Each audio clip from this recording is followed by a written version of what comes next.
Hey everybody, thank you for joining us here on our YouTube channel. This is Brian Gallagher from Meg Business Management, and my main goal and function is to help you live the life you've always envisioned for yourself. So thank you for joining us here on YouTube. If you wouldn't mind, click the subscribe, click the like button. All of that helps the algorithm. You've heard it 1,000 times on all the YouTube videos you've been watching. I know I do, I watch a lot. So anything you can do to help us kind of move up the rankings and help more people is greatly appreciated. So let me get that out of the way, and let's talk about our very first concept here in part one, and that is the leadership mindset.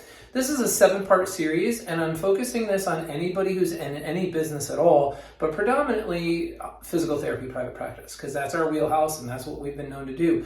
So if you are an innocent owner, you just kind of fell into this practice and you took it over, somebody retired or somebody gave you a great deal to purchase it and everybody around you told you to buy it, or you're just that practice owner who's been in private practice for 5 years and you moved up to clinical director and you're like, I'm blissfully discontent. I need to be that go-getter and own my own practice. The reality is, whether you were innocent in getting into private practice or it was fully intentional and you drove yourself into it, we never got this training in PT school. So I'm hoping to fill the gap in your educational knowledge and your educational experience on how to actually live and succeed as an owner.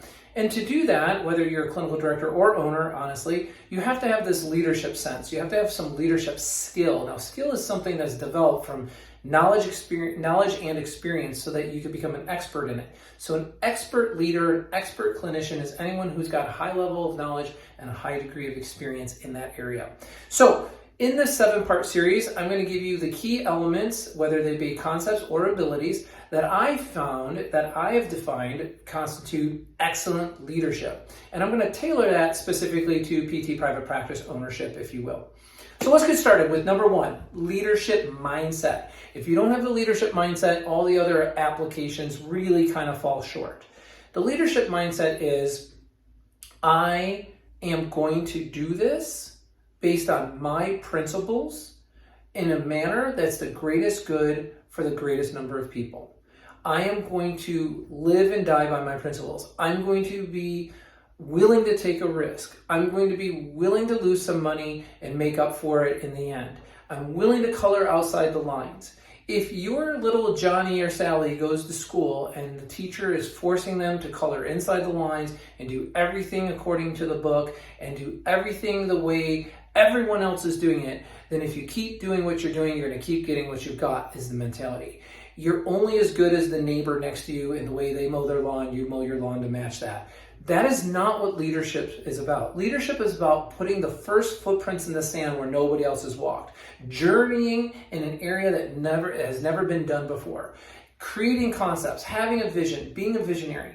In order to do that, you have to understand that you are going to come up against over and over and over again, coming up against the group agreement. You're going to come up against group agreement that you literally have to disagree with. You literally have to stick to your guns, hold your place in space, and hold your position as to what you believe in, what's right for you is true for you. What's right for you is what's true for you. People can't always persuade you because that's what the popular vote is. That's what everybody else does. That's what everyone else says or wants. I'm not saying you're not going to take feedback and information and collaborate. We'll get to that bullet point a little later in this series. But right now, it's because you disagreed, because you stepped outside of that practice. You could have kept working for somebody else for $85,000 to $95,000 a year and get your 2 to 4 weeks vacation. But you're like, hey, my mindset is I don't want someone to tell me when to come to work. I don't want someone to tell me when I can take a vacation, when I can take a break, what kind of patients I need to treat.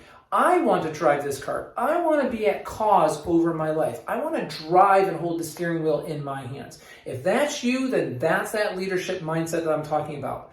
To a degree, it's not like you're unhappy in your position as a private practice clinician, but you're blissfully discontent. You're blissful at what you're doing, but you're discontent because you know you have more inside of you. You know your optimum abilities aren't being tapped. And so you took it. You're going to spend $35,000 to $100,000. You open up your own practice. You're going to go through branding and marketing and staff retention and recruiting and hiring and promotions, demotions, billing, collections, all that stuff. But you got to get the training for it, right? You're not left to your own, but you're willing to do it. You're willing to put in that hard work, and you're willing to live and die by your principles. That is more important today than ever before. I've been doing this for 30 years. This is a more important concept than ever before. You have to stand alone from time to time and doing what's the right thing for you in your practice. Now, obviously, taking guidance and coaching and educating yourself will help you mainstream that direction, will help you to mainstream and gain agreement and bring about agreement with others that you do have a vision, you do have something that's worth, working toward, because you can't do this alone, right? A company by definition is three or more people assembled for a common purpose, common goal. So that is what I'm talking about in the mindset, is that you're actually able to rally the troops, get wind in your sails, get people to push power to power to advance your cause, to advance your direction, your solutions to today's problems. We all know that there are problems to be solved.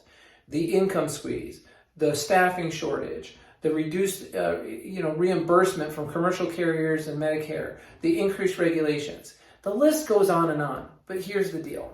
You could either stay in shelter and working for somebody else and be that W-2 employee, which is fine, get your pay, benefits, compensation, and hope your 401k gets you through your lifetime and your retirement years.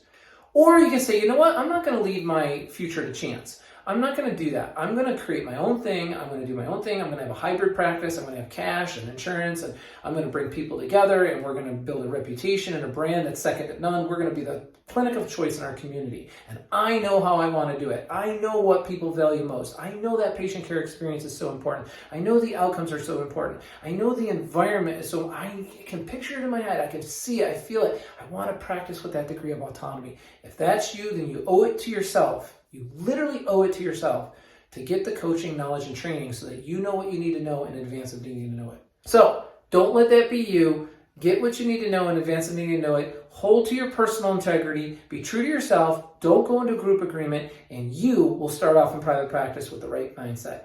Best of luck to you. Stay tuned for part 2.